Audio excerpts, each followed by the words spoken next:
Então, voltando, pessoal, vamos falar agora sobre os benefícios previdenciários. Desde já, eu quero dizer que nem todo benefício pago pelo governo é um benefício previdenciário. A gente pode ter um benefício assistencial, a gente pode ter um benefício, por exemplo, pago pelo Ministério do Trabalho, que é o seguro-desemprego.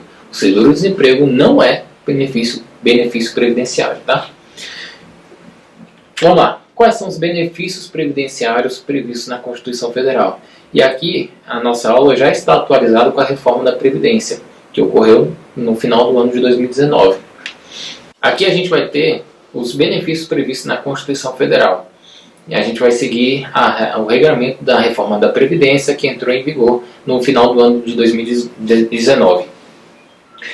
Olha só, os benefícios previdenciários a gente pode separar como 3-3-2-1. A gente vai ter 3 aposentadorias, 3 auxílios, 2 salários e uma pensão. 3 aposentadorias, 3 auxílios, 2 salários e uma pensão. Então vamos lá, começando indo um por um, com calma. Vamos lá, aposentadoria por idade por tempo de contribuição. O primeiro aspecto que eu quero levar em consideração aqui e passar para vocês é que a reforma da Previdência ela quis extinguir a ideia do cara aposentar apenas por tempo de contribuição. Então ela somou a antiga aposentadoria por tempo de contribuição com a aposentadoria por idade. Antes eram duas, a aposentadoria por idade e outra, a aposentadoria por tempo de contribuição. A reforma da Previdência extinguiu e falou, agora você só pode aposentar por tempo de contribuição se tiver a idade mínima. Qual é a idade mínima? 65 anos de idade para homem e 62 anos de idade para mulher. Antes, para a mulher, eram 60 anos, agora são 62, acrescentou mais 2.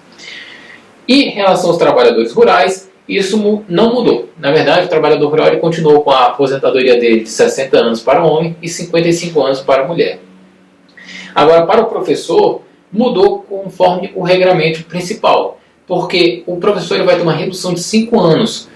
Então, se a aposentadoria antes para a mulher era 60 anos, ela teria 55 anos como idade mínima. Mas como mudou para 62, agora ela vai ter que ter 57. Ok? E qual é o professor? Qualquer tipo de professor? Não, é aquele que trabalha com educação infantil no ensino fundamental e médio. Então, por exemplo, eu trabalho com ensino técnico. Eu não tenho direito à aposentadoria, essa redução de idade, de tempo de idade mínimo para aposentadoria por idade e tempo de contribuição. Agora, quem trabalha no ensino fundamental e médio vai ter. Em educação infantil vai ter. Em ensino superior? Não vai ter. Simples. E aqui a gente tem que comprovar a carência mínima de 180 contribuições mensais. Então, para você se aposentar, além do tempo de contribuição, além da idade mínima, você tem que ter uma carência de 180 contribuições mensais. 180 contribuições mensais vai dar o equivalente a 15 anos.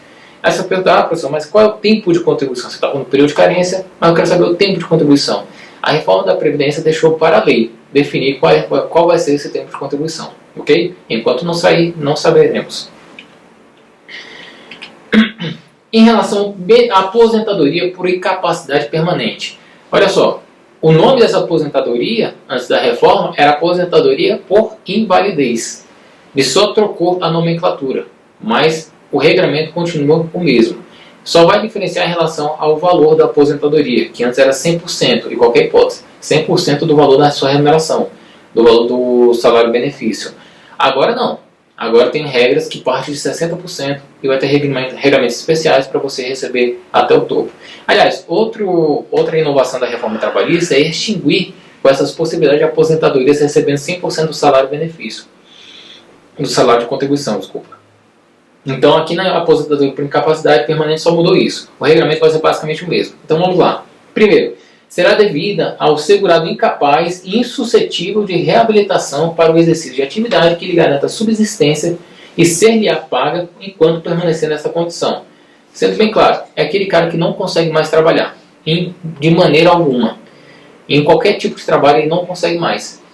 Então, eu posso dar vários exemplos, né? Eu já tive cliente que tinha esclerose múltipla, que realmente impossibilitava ele de trabalhar. Ele até conseguia trabalhar por um determinado período, mas quando a doença atacava, quando a doença surgia, ele não conseguia mais trabalhar. e às vezes ele era demitido por causa disso. Ele não conseguia emprego por causa da doença dele. Então, nesse caso, pode ser que ele conseguiria a aposentadoria por incapacidade permanente. Isso tem que ser avaliado em cada caso, tá?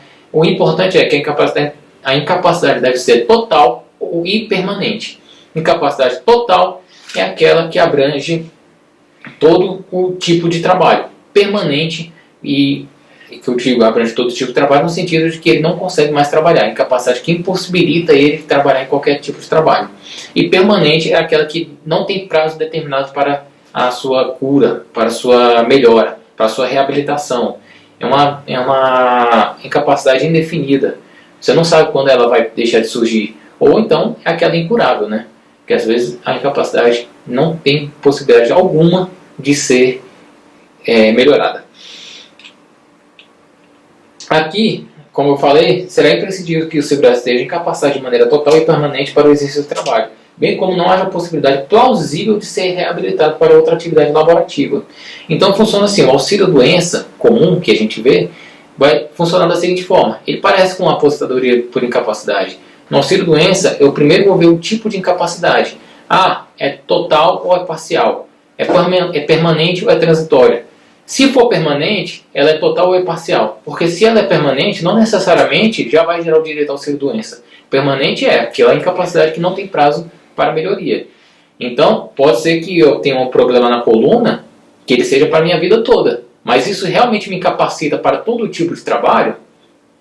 Eu acredito, dependendo do trauma, da sequela que eu tenho, talvez não. Então, se for possível trabalhar em outra área, eu vou ser encaminhado para a reabilitação. Beleza? Aqui na aposentadoria não. É aquele que é insuscetível de reabilitação. É aquele que não tem possibilidade nenhuma de elaborar em outro trabalho.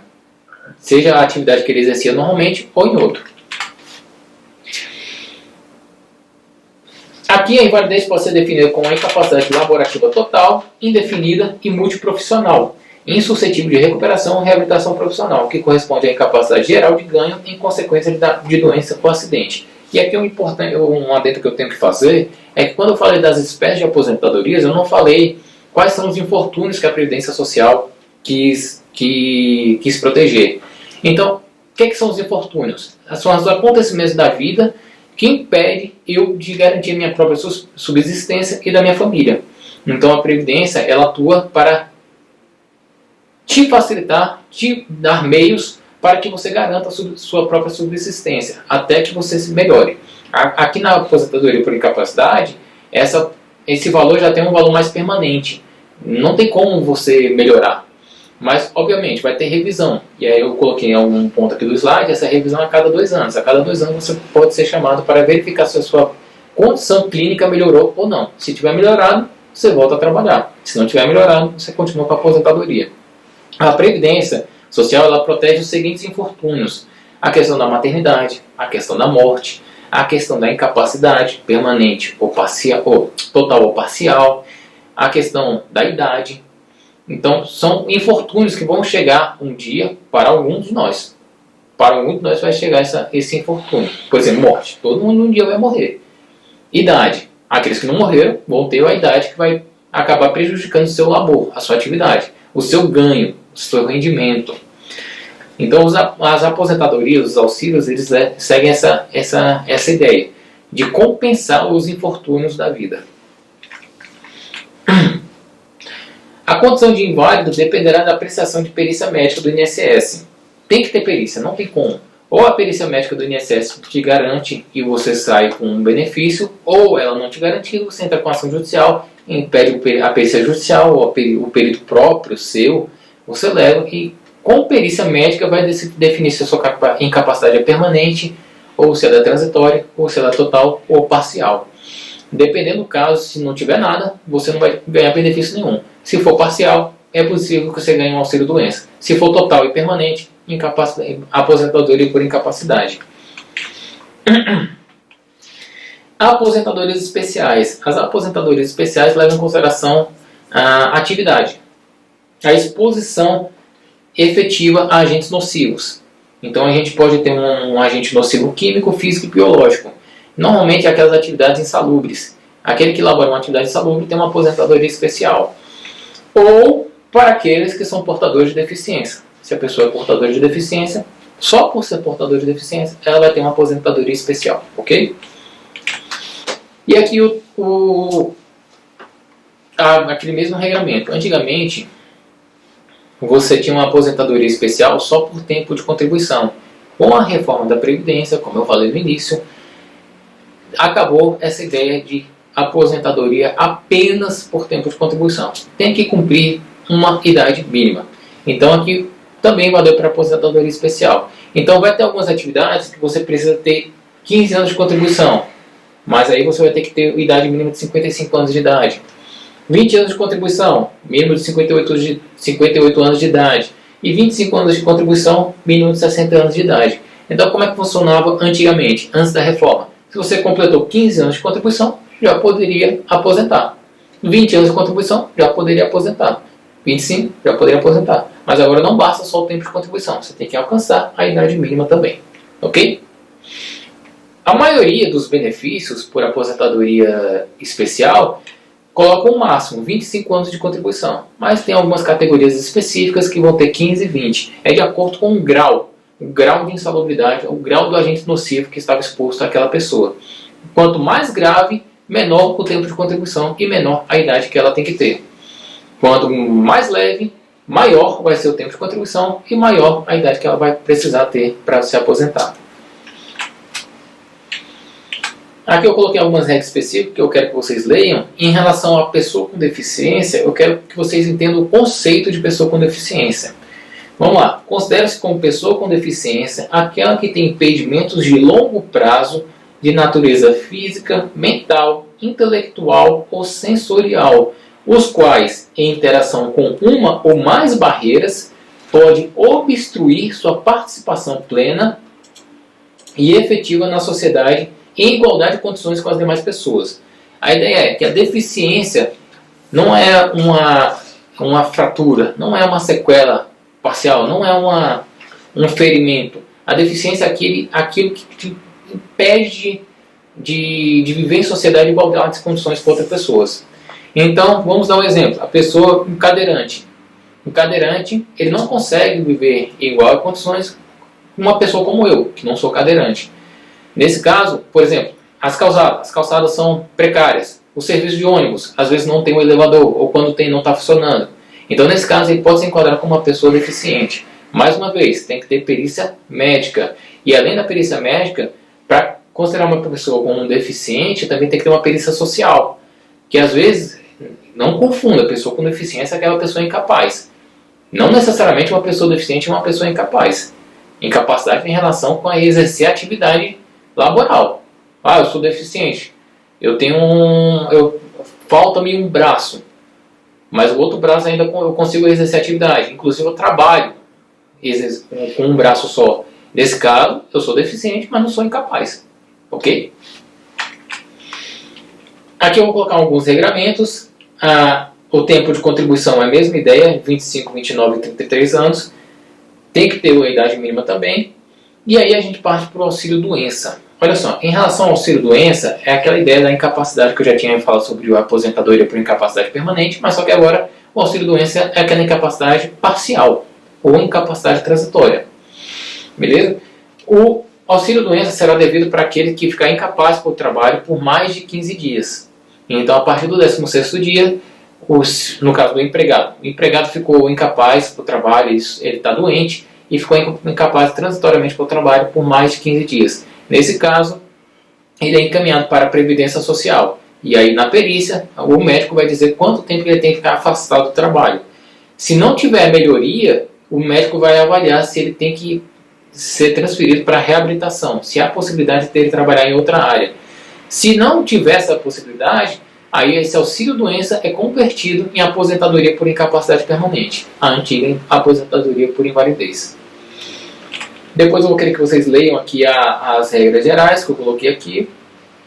E a gente vai passar para o auxílio-acidente. Olha só, até agora a gente falou de aposentadorias e auxílio-doença. Todos esses benefícios que eu falei são benefícios que substituem o salário. Então, o segurado deixa de receber o seu salário e recebe o benefício. Aí o valor do benefício vai depender de cada um. Vai ter um regramento básico na Lei 8.213, de 91, que é a Lei dos Benefícios da Previdência Social. Aqui o auxílio acidente é diferente. Ele é uma complementação do seu salário, uma complementação da sua renda. Ele não vem para substituir o seu salário, ele vem para complementar diante de um acidente. Olha só, o que vai ser? O auxílio acidente é o único benefício previdenciário com a natureza exclusivamente indenizatória. A função dele é suplementar, indenizar, não se destinando a substituir a remuneração do segurado, e sim servir de acréscimo aos seus rendimentos em decorrência de um infortúnio que reduziu a sua capacidade laborativa. Então funciona assim: tive um acidente comum, não necessariamente um acidente de trabalho, um acidente comum, que me reduziu a mobilidade do meu braço. Isso vai implicar na minha capacidade laborativa. Isso pode até fazer com que meu salário seja reduzido. Então o auxílio acidente vem justamente para complementar a minha renda, por conta do infortúnio que reduziu minha capacidade laborativa e, por consequência, reduziu meu salário. Aí, nesse caso, vai ter o auxílio acidente. Será concedido ao segurado quando, após a consolidação das lesões decorrentes de acidente de qualquer natureza, resultarem sequelas que impliquem redução da capacidade para o trabalho que habitualmente exercia ou mesmo impossibilite o desempenho dessa atividade, uma vez possível a reabilitação profissional para outra que garanta a subsistência do segurado. Então, aqui no auxílio acidente também é possível a reabilitação para outra atividade. Se ele for reabilitado, ele deixa de receber o auxílio acidente. Qual é o valor? Normalmente 50% do salário do benefício. Normalmente 50%. Pode ser menos, até 50%. Beleza. Auxílio reclusão. Aqui eu quero quebrar os paradigmas que a gente vê na sociedade, né? Auxílio reclusão, o cara foi preso e ainda está recebendo o valor em preso. Não, auxílio reclusão, primeiro que o destinatário do auxílio reclusão não é o preso. Segundo, para receber o auxílio acidente, o detento tem que ter dependentes. Esse é o segundo ponto. Terceiro, o detento também deve ter contribuído para a Previdência Social, enquanto ele não estava preso, para que os dependentes recebam auxílio reclusão. Então vamos lá, auxílio reclusão é destinado para quem? Para os dependentes daquela pessoa que foi presa. A ideia é, se a pessoa foi presa e ela era rimo de família, ou seja, era ela que sustentava a família não pode pagar pelo erro dele. Então o Estado vai lá e fornece o auxílio reclusão. Então o auxílio reclusão ele é para os dependentes, não é para o preso. Ok? Primeiro ponto. E é só para aquele que cumpre regime fechado. Aquele que cumpre um regime semiaberto ou aberto não tem direito, os dependentes dele não têm direito ao auxílio reclusão. Ok? Então vamos lá. É o benefício devido aos dependentes do segurado de baixa renda recolhido à prisão em regime fechado que não estiver em gozo de auxílio-doença, de pensão por morte, de salário-maternidade, de aposentadoria ou de abono de permanência em serviço. Ou seja, a gente tem que ver que a pessoa reclusa é o segurado. Quem vai receber o benefício são os dependentes, ok? Não confunda. Em caso de morte de segurado recluso que tenha contribuído para a Previdência Social durante o período de reclusão, o valor da pensão por morte será calculado levando em consideração o tempo de contribuição adicional e os correspondentes salários de contribuição, facultada a opção pelo valor do auxílio reclusão. Então, o auxílio reclusão gera pensão por morte, se ocorrer a morte dentro do período que o segurado estava recluso. Então veja que é um benefício previdenciário como qualquer outro e gera pensão por morte aos dependentes. Okay? Salário família. Cuida-se de benefício previdenciário que não visa substituir a remuneração dos segurados, assim como o auxílio acidente. O salário família e o auxílio acidente não visam substituir o salário, eles visam compensar, indenizar, mas apenas complementar as despesas domésticas com os filhos menores de 14 anos de idade ou inválidos de qualquer natureza. Olha só, até o fechamento desses slides, o valor do auxílio do salário família é de R$ 46,54. Aqui a reforma da Previdência também alterou. Antes tinha dois valores, agora é um valor único, um valor fixo, R$ 46,54 para aquele que recebe até R$ 907. Ok? Até o fechamento do slide é esse o valor. Pode ser que quando você esteja assistindo já tenha mudado. O salário família pode ser pago diretamente pela empresa. Então a própria empresa vai lá e paga o salário família. Mas qual é a vantagem da empresa fazer isso? Ela pode compensar nas contribuições para o INSS. Então como é que funciona a contribuição para o INSS? Que são as chamadas contribuições previdenciárias. O empregado paga uma cota e o empregador paga outra para cada empregado. Então cada empregado vai ter uma cota, o empregador vai ter outra. E aí quando eu pago um salário família diretamente para o empregado, eu posso abater esse valor que eu estou pagando nas contribuições previdenciárias. Pode realizar um regime de compensação aí entre os valores. É possível a percepção de mais de um salário de família. É quando os dois pais, que têm filhos menores de 14 anos, ou inválido, maior ou inválido, né? Os dois recebem o salário de família. É possível? É, não tem problema nenhum, tá? Salário maternidade. O salário maternidade visa combater, ou melhor, diminuir o infortúnio que gera com a maternidade. Que a mulher tem que se dedicar mais aos seus filhos, ou ao filho, né, que acabou de nascer, ou aquele que foi adotado. O salário maternidade também pode ser estendido ao filho adotado. É o benefício devido a todas as seguradas do RGPS que visa substituir a sua remuneração em razão do nascimento do seu filho ou da adoção de uma criança, pois nesse período é preciso que a mulher volte toda a sua atenção ao infante, sendo presumida legalmente a sua incapacidade temporária de trabalhar. Em regra, o salário maternidade será pago pelo período de 120 dias, com data de início no 28º dia que antecede o parto. Agora, cuidado, desculpa. O início do benefício pode ser até o 28º dia antes do parto, mas o fato gerador do salário maternidade é o parto, ok? Ele pode ter início antes, mas o fato gerador é o parto. E esse prazo máximo de 120 dias também pode ser estendido. Se por prescrição médica o médico entender, o especialista entender que a mulher precisa ficar mais tempo de repouso, pode ser estendido por mais 2 semanas o valor do salário maternidade. Agora, tem a questão também da extensão para até 180 dias no caso de gestação de crianças vítimas de microcefalia, em decorrência da doença transmitida pelo mosquito do Aedes aegypti. Nesse caso, é uma previsão nova que pode estender o salário maternidade para até 180 dias. Ok? Caso o assegurado seja empregado, o valor do benefício será correspondente ao último salário de contribuição. Aí não tem problema nenhum. O último salário de contribuição vai ser o valor do salário maternidade. E aí, por fim, a gente vai falar sobre a pensão por morte, que é um benefício previdenciário devido em decorrência da morte do segurado, sendo destinado aos dependentes. É a mesma lógica do auxílio reclusão. O segurado é um, os dependentes são outros. Quem é o beneficiário? O dependente. É o segurado que contribui, mas quem recebe é o dependente. Pensão por morte funciona dessa forma. Perde o direito à pensão por morte o condenado criminalmente por sentença contra ser julgado como autor, coautor ou partícipe de crime de homicídio doloso ou de tentativa desse crime cometido contra a pessoa do segurado. Então, a gente tem o famoso caso da Susana von Richthofen, que matou seus pais e requereu o benefício de pensão por morte, né? Não pode. Se você cometeu um homicídio doloso contra os seus pais, contra aquele que você é dependente, você não pode receber o benefício por morte. É o princípio geral do direito que ninguém pode se valer da própria torpeza. Se você praticou isso, você não pode se valer de um ato ilícito que você cometeu.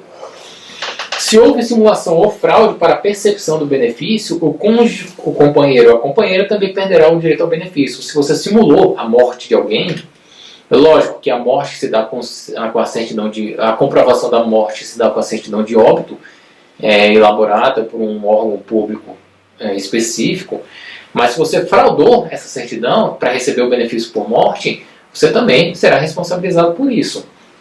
Vai perder o direito ao benefício e ainda vai ter que devolver os valores que foram pagos. Tá?